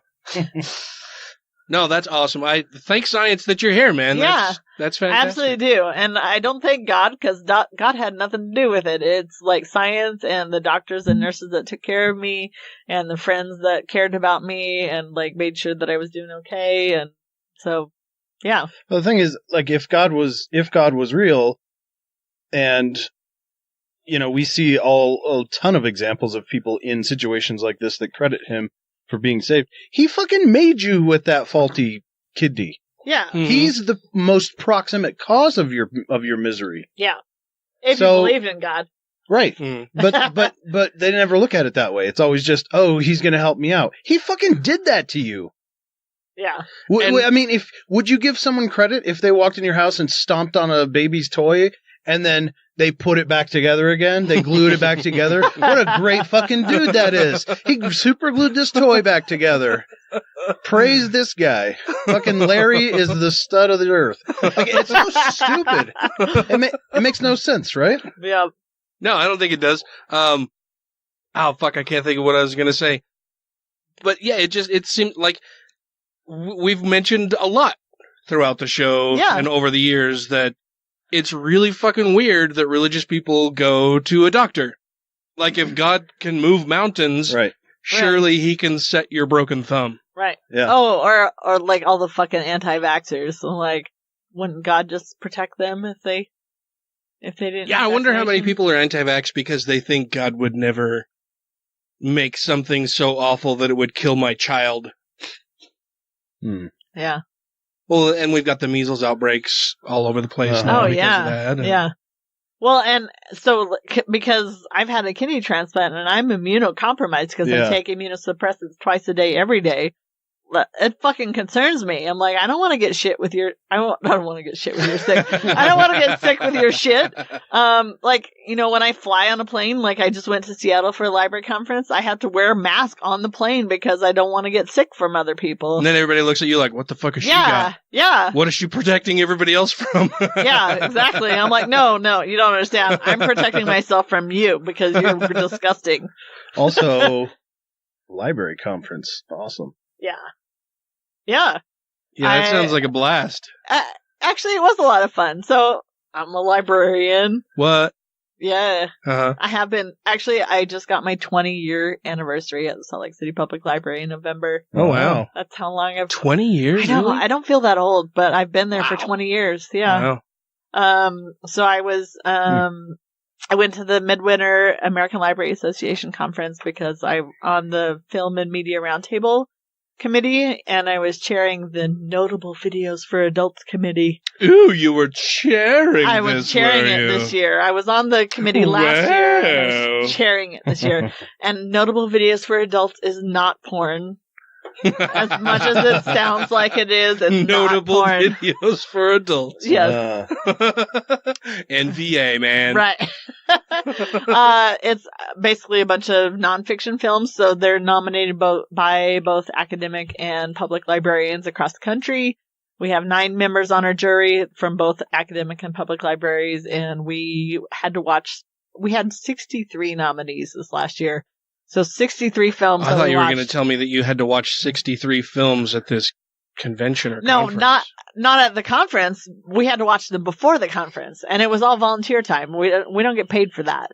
And then at the conference, so as the chair, we had to narrow it down before the conference. So we narrowed it down to like 35 films that were in our top, like the top 35 based on our rankings and scores and everything. And then we had a day-long deliberation, basically, from like 8:30 until 5, talking about all of these films, and we came up with our top 15.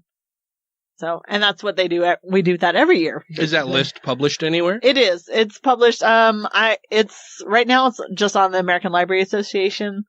I'm sure there are at least dozens of people who want to know what librarians watch, right? Yeah. Well, they're nonfiction films, so like I watch a lot more shit than just nonfiction. But these are recommended for libraries serving adult populations, basically, and they're all nonfiction. So is it like documentaries? It's all documentaries, and there were a lot of really, really great films this year, but we have to limit it to the top 15. But do you remember any of the top choices off the top of your head? So Won't You Be My Neighbor was on there. The Mr. Rogers one. I haven't watched that yet. It's lined up in my queue. But that was on there. RBG, of course, is on there. There was one called My Love Affair with the Brain, which was about Dr. Marion Diamond, who did a lot of like research on like brain chemistry, basically. And oh gosh, there's so many more on there. I can't even remember right now. I've been drinking a little bit, so I can't remember all of them. But welcome to the show. There's a press release that's sent out, and it has all 15 on there, and I also posted it on my personal Facebook page. But fantastic. And it gets published in like various library journals, like Video Librarian and different places that mostly librarians know about. Not everyone else necessarily knows about, but they're good films. So. Fantastic. Yeah. Well, I want to thank you very much for coming on the show this evening. It's been loving having you in our lovely studio. I've had a great time. I can't believe it's been that long. Yeah, I'm like, what? We only have like a few minutes left. Holy shit. It flies, man. 2 hours. Yeah. Yeah, it really goes really a lot fast, quicker than you would expect, for sure. Absolutely. But I've wanted to have you on the show for a long time. I've known you for a long time. Like I said, I think you're one of the most loving, caring, honest, and compassionate people I've ever met. And I love you. I think you're a wonderful person. Aw, thanks. And so thank you for everything that you're doing and for coming on the show. Thank you so much for having me. I've had a great time. Awesome. Any parting thoughts? Any last words? They'll be infamous. Oh gosh, I feel like I'm on the spot now. Have fun, be awesome, do crazy shit. Well, thank you very much. Before we go, I want to make sure that we thank our Patreon supporters. And so I've got to pull up the list here. That would be Alan Firth. New Mania. You can read it. We're going down this list here. So Christy Kalbach. Gaytheist. Larry Wilson. Stephen Andrus. Let them eat Kofefi. 2 skeptical chaps. Michelle Short. Vanessa. Freethinker 215. Captain Samples. Utah Outcasts. Janet Uter. Someone else read that. I'm gonna massacre it. Marius Kotbutrikowski. Wesley Aaron. Andrew Vodopich. Angelica Pearson. Jeremy Goodson. Brandy Hamrick. Megan Kennedy. Woo! The Foz. Jeff Peterson. Jesse Pointer. Savid Acuna. Good job. Nice. Acuna. I don't know. The Purple Dragon. And Taylor Grint. Do you know who the Purple Dragon is? That's Grant, isn't it? Yeah. Hi, Grant. Thank you all very much. If you too would like to become a Patreon supporter of the show, you can do so for as little as $1 per episode, which gives you early access to the show, extended, longer editions of the show, outtakes, extended outtakes. We put a song in there at the end. You get it before anybody else. And you get our love and affection from far away, which is awesome and should give you warm fuzzies. And you help the show continue going because there's a lot of stuff that we have to pay for all the time. That just kind of comes with having a show. But with that, we will bid you a fond farewell. Next week we will have Nick Fish from American Atheists. We're having it's like the President's Day weekend. We've got Tiffany in here, President of Atheists of Utah. Next week we'll have Nick Fish, President of American Atheists. Nick is awesome. He's a really cool guy. Yeah, he's a lot of fun. Until next week, crucify the people who don't donate organs. Leave a review to achieve burger kidneys. And rate the show 5 times a day toward Puss in Boots. Whoa, yeah! I block ads because I don't like to see all the ads. Durr.